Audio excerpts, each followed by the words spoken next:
Olá, senhoras e senhores, bom dia, boa tarde, boa noite, tudo bem com vocês? Espero que sim. Vamos lá para mais um encontro aqui, mais uma aula, mais um rolezinho, mais um passeio na história, não sei como que você quer chamar isso aqui, mais uma tortura, né? Quem sabe? Provavelmente. É o seguinte, hoje nós estamos em História Geral e nós vamos fazer a aula 43. Chegou a hora de você me acusar de ser comunista. Hoje nós vamos falar da Revolução Russa. E perceba o meu entusiasmo.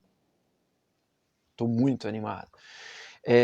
Bom, realmente é um evento fantástico da nossa história, segundo o Eric John Hobsbawm, um grande historiador, o grande evento do século XX, não porque ele vai causar no mundo socialista que será construído, né, mas pelos próprios efeitos que essa revolução tem no capitalismo. Enfim, a gente vai falar disso aqui, dessa revolução de 1917, mas a gente precisa contextualizar, o papo não é tão simples assim, então vamos trabalhar.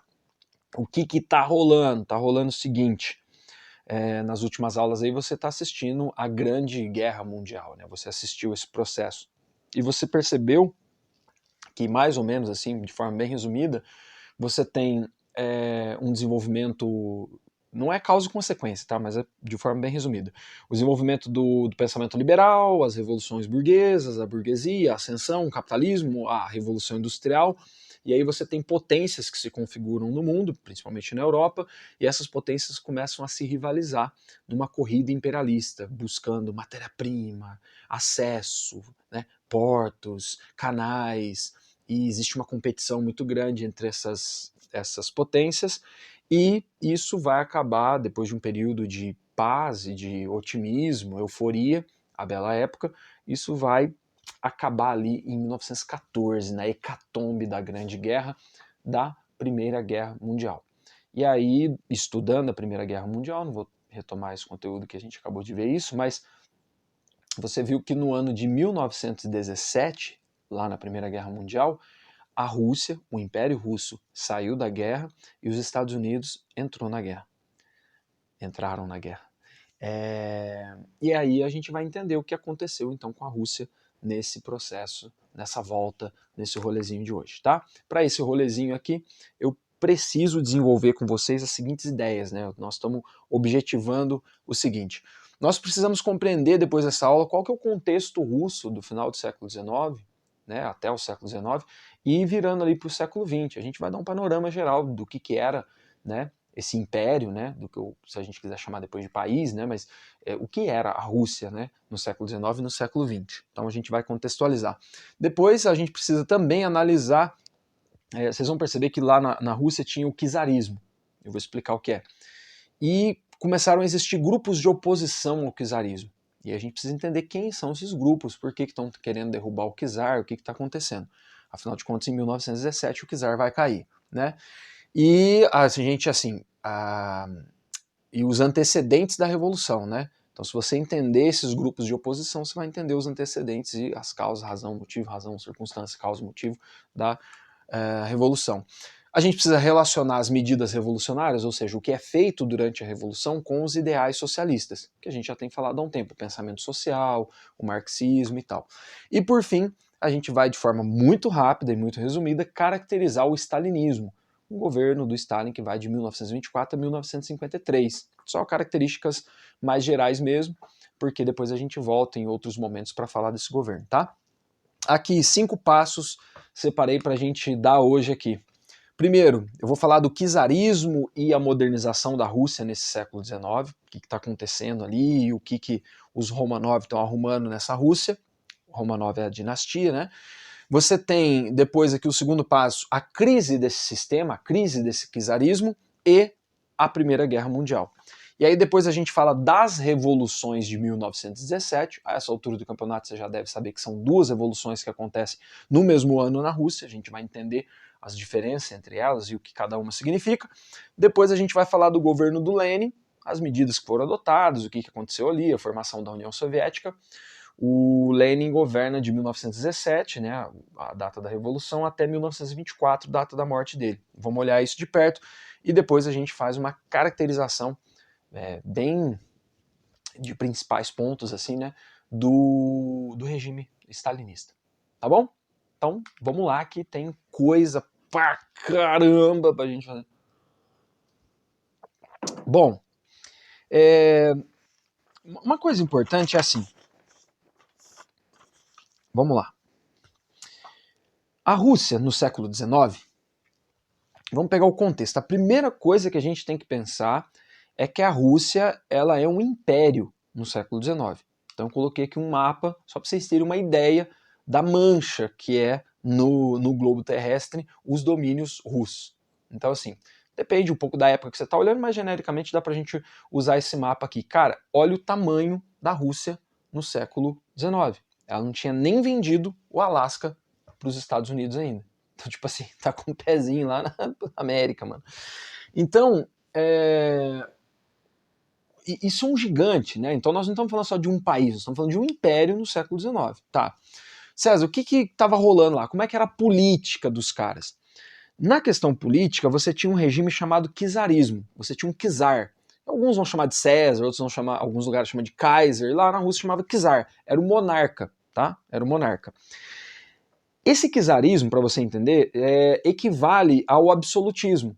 Lembra que a gente estudou o absolutismo? Você fala, César, mas absolutismo agora na Rússia parece que é um negócio que está um pouco atrasado com relação ao que está acontecendo no Ocidente. É isso mesmo.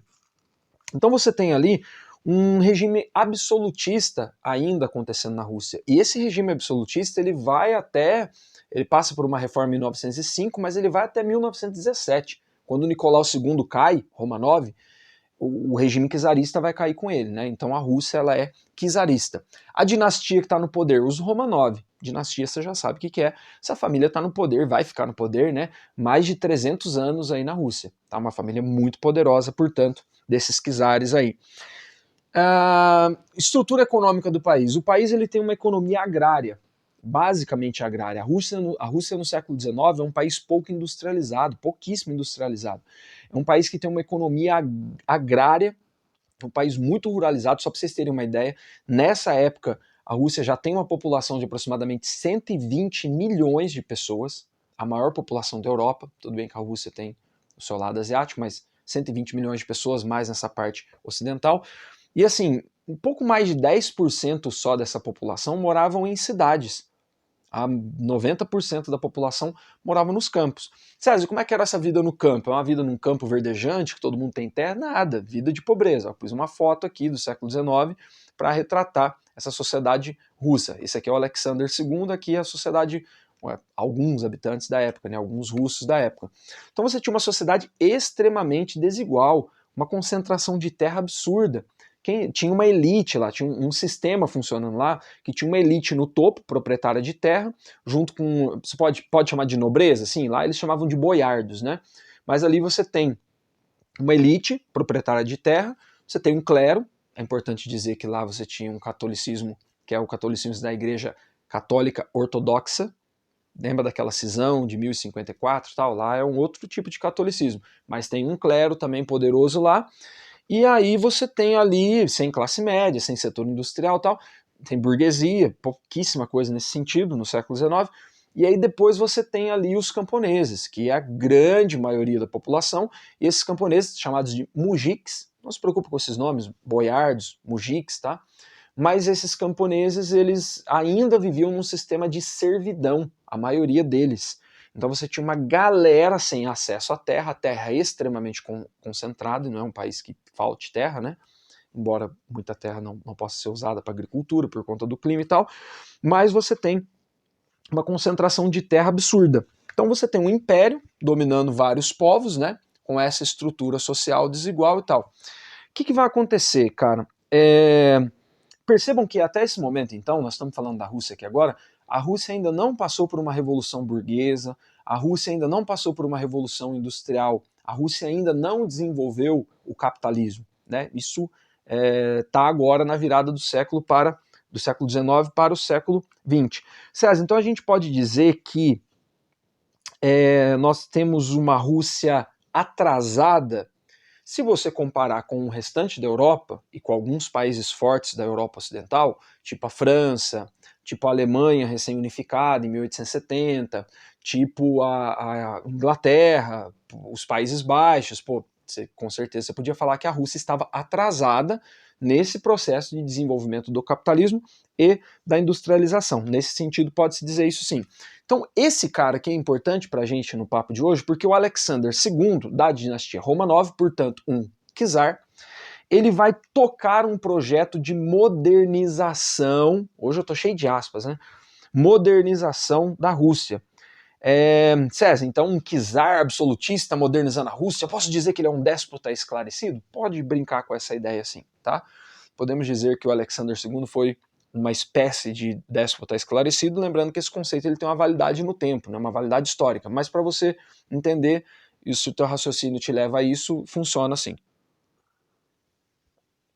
Pois bem, César, o que seria modernizar a Rússia? Cara, o Alexander II, ele percebe, assim, não é que ele inventou a lâmpada, né? Mas assim, a Rússia está atrasada, isso é nítido.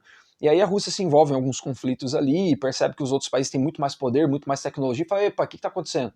Então esse negócio que está rolando lá no Ocidente, aí a gente quer trazer para cá também. Então a Rússia ela vai passar por um processo de modernização, e você pode pôr também de ocidentalização, porque essa modernização russa é baseada naquilo que está acontecendo no Ocidente. Lembra da Bela Época, a segunda fase da Revolução Industrial? É esse contexto. A história, gente, é integrada, está tudo acontecendo meio ao mesmo tempo ali. Só que agora nós estamos olhando esse lugar, que é a Rússia, né? Esse império. Então, esse projeto de modernização e ocidentalização vai começar ali na década de 1860, né? Você tem ali a abertura para empresas que venham da França e da Inglaterra, inclusive existe uma aproximação da Rússia com a França e a Inglaterra, isso explica depois aquela aliança da Primeira Guerra Mundial. Você tem atraindo, né, do Ocidente as indústrias, os bancos, companhias de seguro, alguns burgueses começam a vir para cá, alguns investidores começam a vir para a Rússia, porque imagina, cara, é um país que tem uma população gigante, um território gigante, interessantíssimo, e ainda não se modernizou. Então imagina o campo que tem para crescer o capitalismo e a indústria nessa Rússia desse momento, né? A Inglaterra e a França vão nadar de braçada aí nesse banho de modernidade que a Rússia vai tomar. Para vocês terem uma ideia, uma coisa que pode aparecer nos vestibulares sobre essa modernização, o Alexander II, por exemplo, olha como é que a Rússia estava atrasada, né? Ele acaba oficialmente, tá? Na teoria pelo menos, com a servidão que existia oficialmente até 1861. Em 1861 acabou a servidão. E aí nós brasileiros aqui estudando a Rússia, que a gente não sabe nada da Rússia, fala, puta, cara, a gente estudando, né? Mas que país atrasado, hein, cara? Acabou com a servidão só em 1861. Pode ver que nos livros, texto aí, qualquer livro didático que você pegar, vai falar que a Rússia estava atrasada e acabou com a servidão em 1861. Só, pô, que país atrasado, cara. Aí você fala que os Estados Unidos estavam brigando nessa mesma época para acabar lá com a escravidão deles. E pra você ficar mais triste ainda, o Brasil vai acabar com a sua escravidão, não estou falando de servidão, estou falando de escravidão moderna, em 1888. E os atrasados são eles, obviamente. A gente está estudando aqui e vamos botar essa pecha neles aí, né? Bom, é nesse momento que eles vão construir, ó, pra você ter uma ideia, a Transiberiana. César, o que é a Transiberiana? A Transiberiana é a linha de trem que vai cortar a Rússia, mano. Você tem ideia do que é isso? A linha de trem que foi feita ali dava para ir daqui no sol 10 vezes. Tô exagerando, mentira. Mas assim, cara, pra você conectar a Rússia, Likiakov, Mashmotov, X9, até Vladivostok do outro lado, cara, é muito longe, né? Então imagina o projeto, essa construção, tudo isso que vai envolver, puta, uma modernização, o trem chegando, tudo aquilo que existia de modernidade, da Revolução Industrial na Europa tá chegando na Rússia agora, ó que legal, os caras estão se modernizando. Vamos dizer que essas reformas estão acontecendo, essa modernização, tardiamente, né? Mas isso assim, o Japão também iria passar pela sua modernização, os Estados Unidos, e nós estamos esperando até hoje. Bom, enfim, simplificando aqui o que vai acontecer, para a gente terminar esse primeiro tópico. Quando você tem um processo de modernização, não aguento mais falar as palavras, e você não aguenta mais ouvir, da Rússia, cara, imagina o seguinte, eu estou dizendo que aquilo que aconteceu na Europa, o desenvolvimento do capital, o desenvolvimento da indústria, de uma burguesia, tudo aquilo que aconteceu na Europa vai acontecer na Rússia.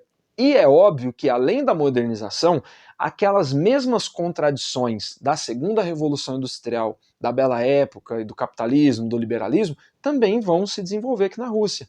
César, que tipo de contradição? Por exemplo, se você vai industrializar a Rússia, você precisa de mão de obra, não precisa? Então esses trabalhadores, qual que é a condição de trabalho dos operários russos?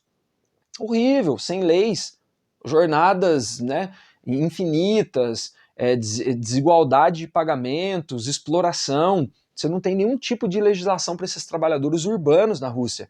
E a galera do campo vai sofrer produzindo comida para todo mundo. Então você tem assim cidades que vão crescendo de forma caótica, a pobreza, a miséria, a exclusão, o alcoolismo, a prostituição, todos aqueles problemas, né, todas aquelas contradições do desenvolvimento do capitalismo e da indústria no Ocidente, agora vieram para dentro da Rússia. Tudo bem? Guarda essa informação que isso vai ser importante, porque tá fermentando aí, né? Está fermentando aí uma instabilidade social, uma instabilidade popular.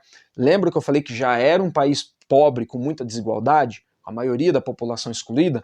Agora isso vai se intensificar, não só no campo, mas no ambiente urbano também. E a gente sabe o que acontece quando intensifica a pobreza e a exploração na cidade. Uma hora essa panela de pressão explode. E aí acontece uma revolução. É o que vai acontecer. Pô, é simples, né? Não é. Não é simples, não. A gente vai ter que analisar isso com um pouco mais de calma. Tudo bem? Então vamos lá. Segundo passo nosso aqui.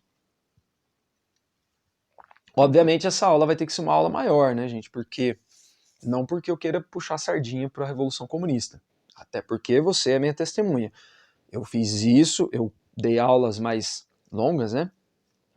Falando do Napoleão, da Revolução Burguesa, do liberalismo, da Revolução Industrial, do Iluminismo. Então, agora é um assunto que é grande mesmo. Os caras pedem pra gente falar numa aula de 45 minutos da Rússia czarista do século XIX, da modernização, da oposição ao czarismo, da revolução, das revoluções de 17, do governo do Lenin, do governo... Oh, tá louco, né? Então, precisa de um tempinho aí. Mas vamos lá, vamos dar uns 40 minutos.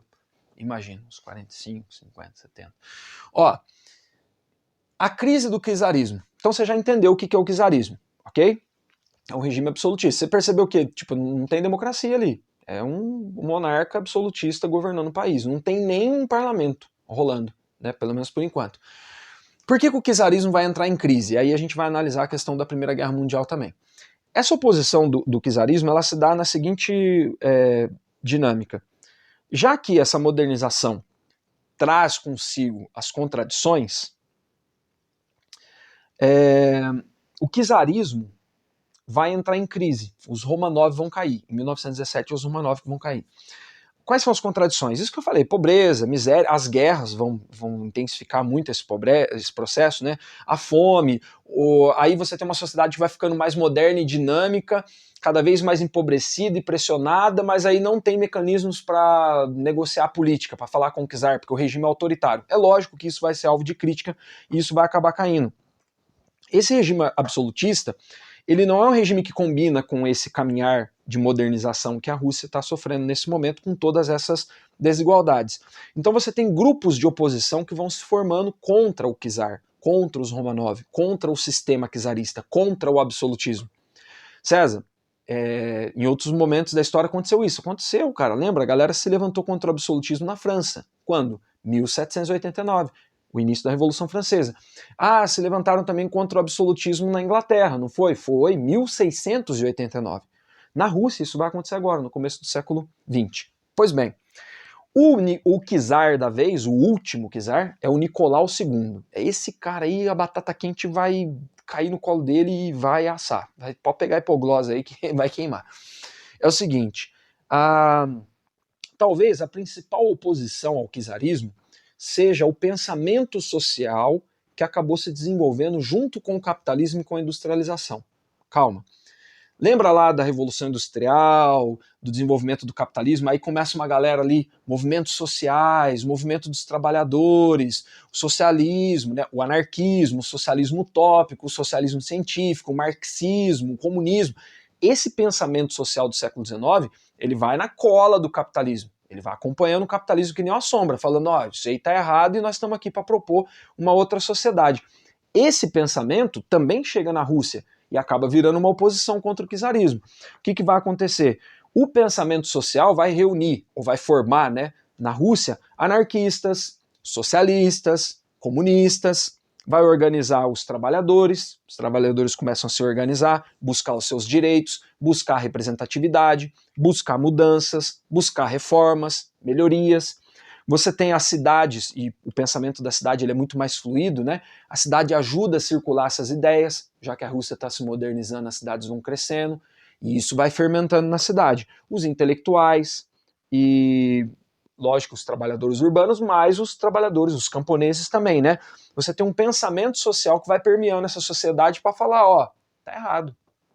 Tá errado, essa modernização, essa elite, essa desigualdade na distribuição das riquezas só está sendo agravada agora com esse processo. E aí essa galera começa a se organizar.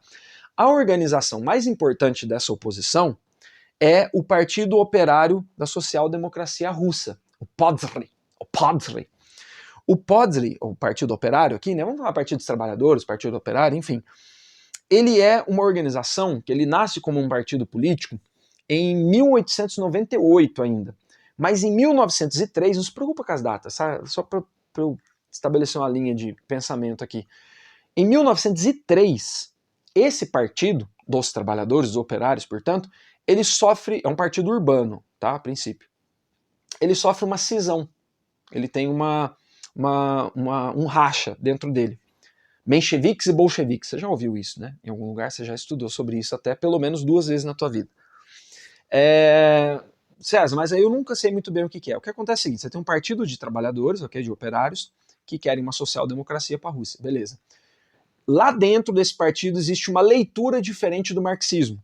Por que o marxismo? Porque o marxismo é o pensamento social que está criticando essa sociedade capitalista e defendendo os trabalhadores. Inclusive pregando que os trabalhadores subam ao poder através de uma revolução. Então, para um trabalhador de pensamento marxista, o assunto é a revolução. A ideia é a seguinte, você é marxista? Sou, eu também, então senta aí. Quando que você acha que tem que fazer a revolução? Alguns vão dizer assim, cara, eu acho que a revolução ela tem, né, a gente vai construindo e uma hora ela vai acontecer. Outros vão dizer, não, a revolução é agora, é para ontem, é já é, aqui ó, então vamos. O que está acontecendo dentro do partido é isso. Os mencheviques, em 1903, houve uma votação e tal, a minoria, menchevique significa minoria, uma minoria do partido, uma parte menos numerosa, acredita, lendo o marxismo e olhando para a Rússia, que é preciso esperar o capitalismo se desenvolver, a indústria se desenvolver, e aí os trabalhadores vão nesse processo melhorando e conquistando direitos para lá na frente fazer uma revolução. A revolução não é agora. Porque eles estão lendo Marx. Lembra que o Marx falou que a partir do desenvolvimento do capitalismo uma outra sociedade ia nascer porque ia ter uma luta de classe? O Marx parte do princípio ali na análise dele do século XIX, bem basicamente, que do desenvolvimento do capitalismo surgiria ali o socialismo, numa sociedade já capitalista. Acontece que a Rússia está passando por isso agora. Então esses caras estão falando, vamos esperar acontecer isso, depois a gente vê a revolução. Uma outra ala do partido, os bolcheviques, os vermelhos, porque os mencheviques eram os brancos, né, conhecidos como brancos, os bolcheviques os vermelhos, daí a cor, tá? Desde a Comuna de Paris, o vermelho é usado para simbolizar essa visão internacional do comunismo e tal. Mas aí os bolcheviques vão dizer, não, o Lenin, Vladimir Ilyich Lenin, é o líder dessa ala do partido, tinha escrito ali um livro em 1902, chama Que Fazer, ou seja, o que os trabalhadores podem fazer diante desse cenário na Rússia para estabelecer um regime socialista.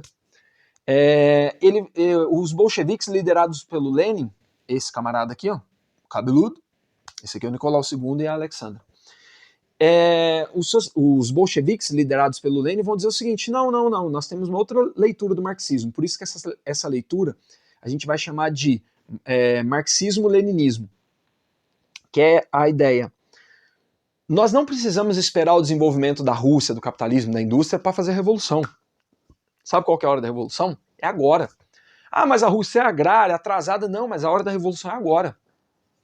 Esse pensamento é importante, galera, porque essa leitura que o Lenin faz do Marx, que é possível fazer a revolução nesse momento, vai significar muita coisa no século XX. Porque vários países que também estavam numa situação atrasada e numa condição mais agrária, ruralizada, vão optar em partir direto para uma revolução socialista. Você consegue lembrar de algum?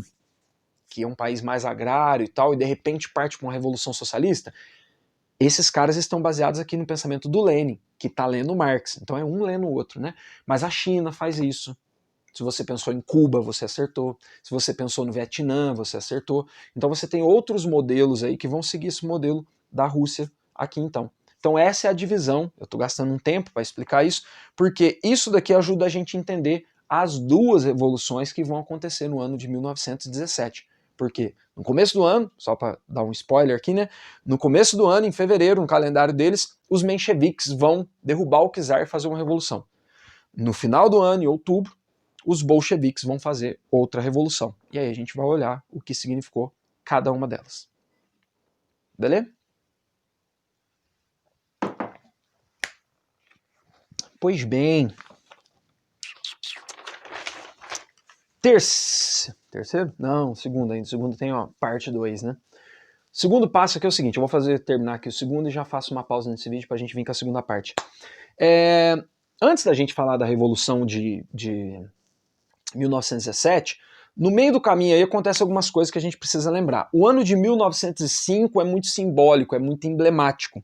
Alguns historiadores costumam chamar esse ano de ensaio geral. Tipo, ali já deu pra ver que ia dar merda e o czarismo ia cair. Quase caiu. Balançou, mas não caiu, mas foi quase. Por quê, César? O que tava rolando? Mano, em 1904, a Rússia entrou em guerra com o Japão. Por territórios lá na ponta da PQP lá. Aí, cara, você fala assim, Rússia e Japão, a Rússia dá um pau no Japão, que nada, o Japão já estava à frente nesse processo de modernização, deu uma piaba na Rússia, foi humilhante. E aí o Nicolau II perdeu essa guerra, cara. A guerra termina em 1905, vexame total e feio. Aí, numa guerra, né, gasta-se dinheiro, morrem pessoas e você desabastece o país para mandar dinheiro, comida tal pra galera. E aí começou a ter crise, cara. Começou assim, agravou a questão da fome, tudo aquilo que já estava no cenário que eu tenho apresentado para vocês, tudo aquilo que já estava grave agravou mais ainda. E aí no dia 22 de janeiro, no calendário deles, só lembrando que eles usavam nessa época o calendário juliano, a igreja ortodoxa, aqui no ocidente o calendário gregoriano, tinha uma diferença aí de 13 dias e tal. 13 ou 8? Ah, não sei. Depois você dá um Google aí. Confundi. Mas é uma diferença, acho que de 13 dias. E aí, no calendário deles, 22 de janeiro, o que aconteceu? Uma população russa foi para a porta do Palácio do Czar, em Petrogrado, reclamar. Tipo assim, protestar. Só que assim, era um protesto pacífico, de boa, os caras, sabe, tipo, cantando músicas assim, que faziam reverência ao czar, né, tudo. E aí não se sabe muito bem porquê, nesse dia, cara, a guarda do czar, nesse domingo, ficou conhecido como Domingo Sangrento, abriu fogo contra a galera, matou dezenas de pessoas. E aí foi um terror, cara. A neve ficou cheia de sangue lá, porque você sabe que janeiro lá é inverno, né? O famoso inverno russo. E aí, cara, foi feio, porque, tipo assim, pô, a situação tá feia, nós estamos passando fome, o governo é autoritário, tá em guerra, perdeu a guerra, foi humilhado, não tem liberdade de expressão, viemos reclamar cantando a música pra agradar o cara manda atirar na gente. Cara, aí foi um caos, 1905 foi o caos, por quê? Depois disso, você tem várias crises, revoltas, protestos continuam, tem uma revolta que acontece num encouraçado, que é um navio de guerra deles, que chama Potemkin. É tipo a revolta da Chibata na Rússia lá, porque os caras estão reclamando das condições e tal, e aí tem uma revolta, o governo vai, reprime todo mundo. Enfim, foi um carnaval russo lá, a coisa foi feia em 1905. E aí, depois de muita tensão, o czar foi obrigado a fazer um manifesto ali em outubro desse ano, dando uma flexibilização no regime, mas assim, muito mais de fachada do que orgânica. Mas a partir daquele momento o regime seria uma monarquia parlamentar.